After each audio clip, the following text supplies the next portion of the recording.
I think a real turning point in addressing this identity crisis in Washington State has been an acknowledgement among the many public health partners that we really needed to speak consistently about who we are and what we do.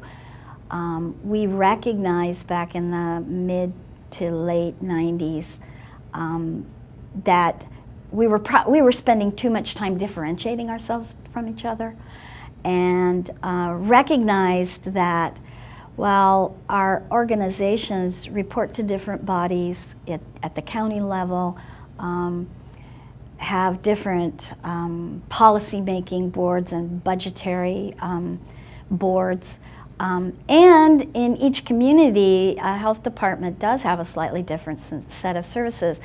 Ultimately, a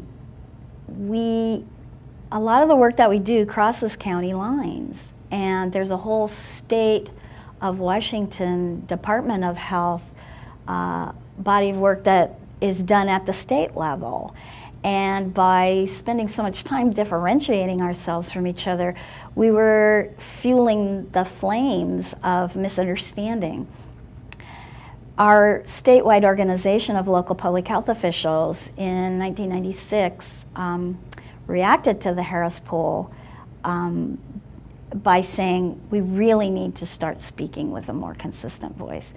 We go to the legislature every year and talk about public health and the importance of funding public health.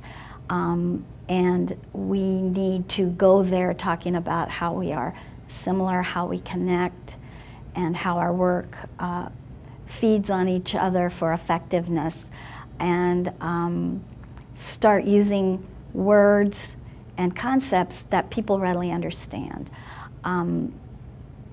You referenced the 1996 Harris poll earlier in this course, where I think it was a 1,000 household survey yielded that most people highly value public health services, and in some cases even more than medical services for sick people.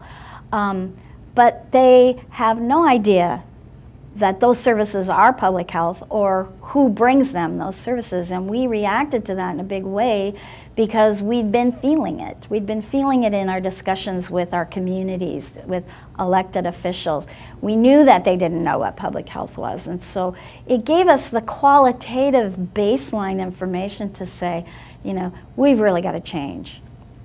So speaking with a consistent voice and forming a task group as part of a larger statewide planning effort to address the issue was a huge step for the 35 to 40 local and statewide organizations that comprise public health in Washington State.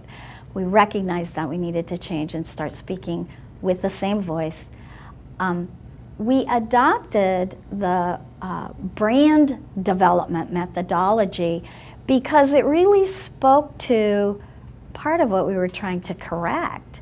And that was that when people mention their favorite products, their favorite entities, the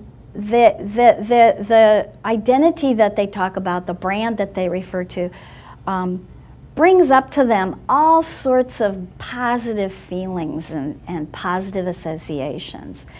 And what our local public health organizations were experiencing is that at budget time, before the county commissioners, for example, there were no shortage of people there to advocate for filling potholes, to advocate for overcrowded jails and needing more correctional facilities. But we didn't have a strong association with people in our community. So we set out to use the brand development method to increase people's understanding of who we are and what we do, and to connect all those positive associations that they have with public health services with the organizations that bring them those services.